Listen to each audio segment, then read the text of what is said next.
To describe the whole system is we're using basically what's called an air economizer, which is just to simply pull outside air in, run it through a filtration, make sure the air gets in there is clean. We're exhausting hot air out the roof, we're mixing it with outside air, and then returning that air back into the data center at 70 degrees.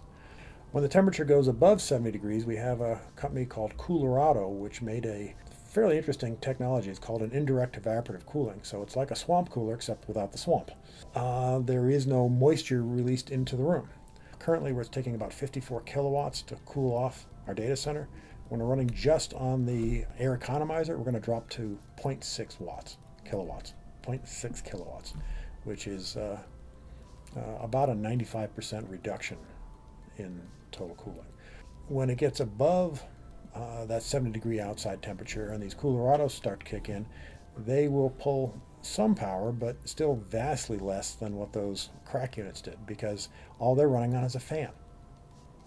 On top of that, we've then added solar cells, which drive the whole system, and should the power fail in the complex, we're doubling the size of our battery to keep our computers up, but that solar power will immediately be diverted to running the Coolerados directly, as opposed to feeding the grid, and therefore we should be able to stay up for through what we think is any possible shutdown of power.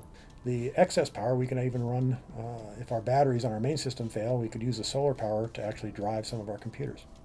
So overall, we are going to be cutting the power across the board to all systems more than 70%. The savings on this system from year to year is, well, we're going to save about $35,000 in electricity cost alone. Plus, with the solar energy, Xcel is going to pay us about $6,000 a year in rebates. Plus, we get paid by Xcel for every ton of air conditioning we're able to reduce. So we're going from what was 60 tons originally of cooling down to, from an energy standpoint, about 2. While it is a custom system, it was built off modular components. So you can go buy part XYZ, build it just like we did. We've altered the technology to do this, so like I say, it is a prototype, but it is a repeatable prototype. Anybody else could do this anywhere. The value of this thing, from a technology standpoint, is that the data centers currently are consuming nearly the same amount of power as the airline industry.